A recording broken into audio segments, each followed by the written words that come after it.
Help me welcome Amanda Mae Gray.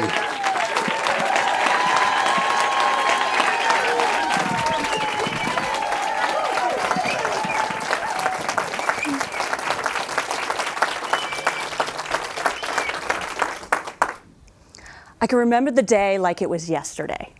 I was working at Verizon Wireless Cellular Sales, selling cell phones. And they had this whole gimmick. We had to greet the customer at the door and open it up for them. It was my turn. Oh good, another female. I got this. Welcome to Verizon Wireless Cellular Sales. How may I help you today? Is there someone more technical here? More technical? Who are you kidding? I'm the most technical person in the store. You're gonna go ask those boys a question and I'm gonna have to answer it for them. What do you think I am, some dumb blonde? This is clearly strawberry. Okay, I didn't say that out loud. But you know I wanted to. Have you ever been rejected? Instantaneously, without even getting a chance. How did that make you feel? Not good. It hurt. It happened over and over again. I thought there must have been something wrong with me. And I tried everything. I tried doing all the makeup. I tried doing no makeup. I tried the suits. I tried more casual. I pulled my hair back. I did it down. And none of it mattered. I kept getting, not you, not today. A few years later, I was working as a Scotch mentor, which means I know way too much about whiskey, bourbon, Scotch. And if you need somebody for a liquor trivia, I'm your girl. But we were getting busy and I needed to train somebody.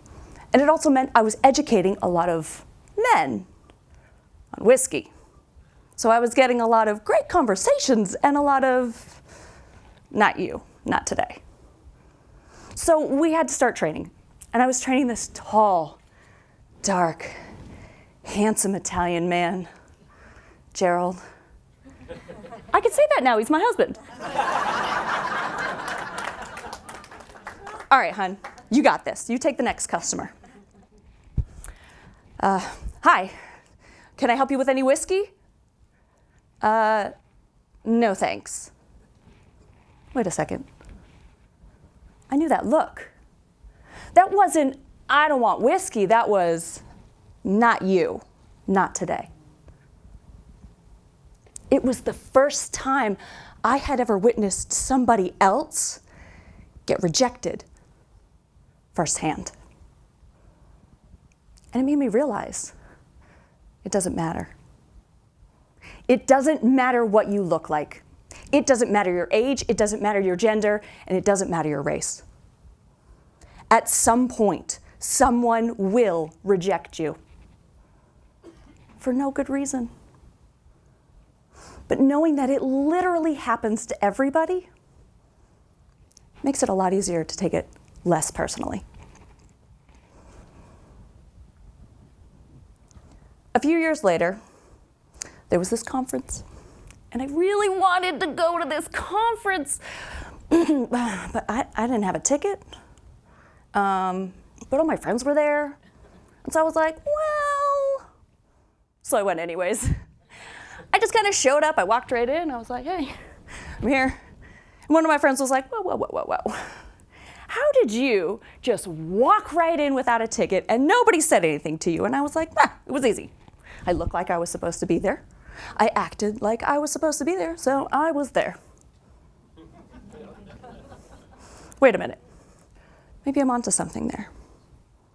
That's when I realized I had a method that I had been using as a spokesperson in sales, and I call it my L.A.B method. L.A.B.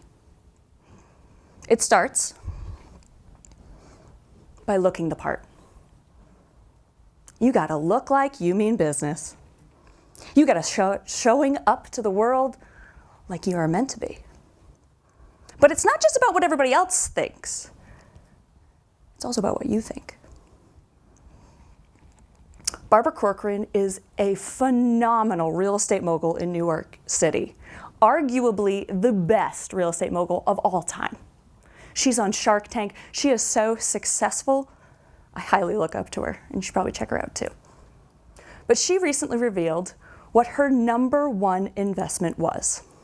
She said when she got her first commission check, she went straight to the nearest department store, and she bought this most fancy wool coat. It was fabulous. And when she put it on, she walked a little taller. She stood in those $1 million listings like she was supposed to be there because she felt confident. She felt like she was supposed to be there. It wasn't that everybody else saw her as one thing, and that helped, but it's how it made her feel. My question to you is, what's your coat?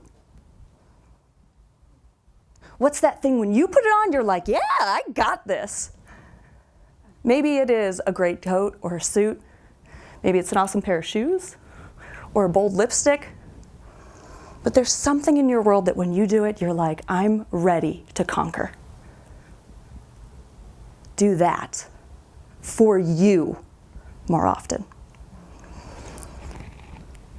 This is her today. As I said, she was one of the most impressive real estate moguls in all of New York City because she started to embody to believe.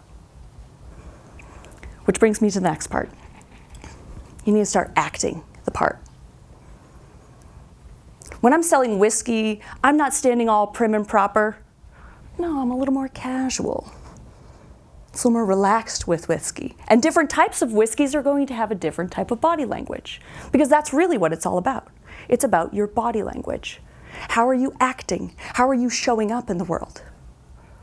How are you saying, I'm here and I'm ready?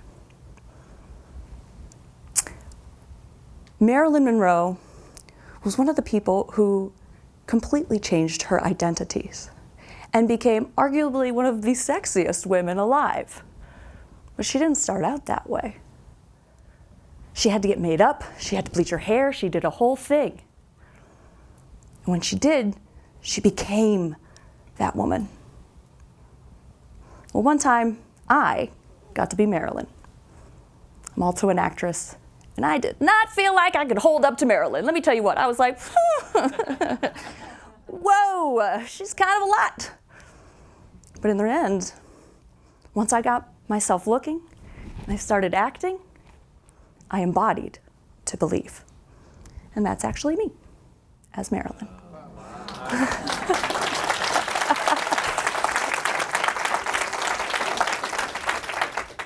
Embody it. And finally, after you've looked and you started to act, it's time to be the part. And you're like, okay, Amanda, that sounds a little too easy. Just be the part. What does that exactly mean? It means that you know more than you think you do. One of my mentors, Darren LaCroix, he likes to say, you have the curse of knowledge. It means you don't realize how much information you really have. So I want you to start to think back and do it today. Go all the way back to the very beginning of whatever it is that you're accomplished in now. And start thinking about where you started from and how you've built up classes and courses and experiences. Maybe you've taught something. And over time, your stack of knowledge, well, it's a lot higher than you think. And when somebody rejects you, makes you feel less than, not good enough, and not worthy, because it will happen. Think about that stack of knowledge. Lean back on it and prop yourself right back up. If you can start to looking the part, you can start to act the part with your body language, and you can start to be the part. You too can embody to believe that you are whatever you want to be seen as. And you can do it every single day.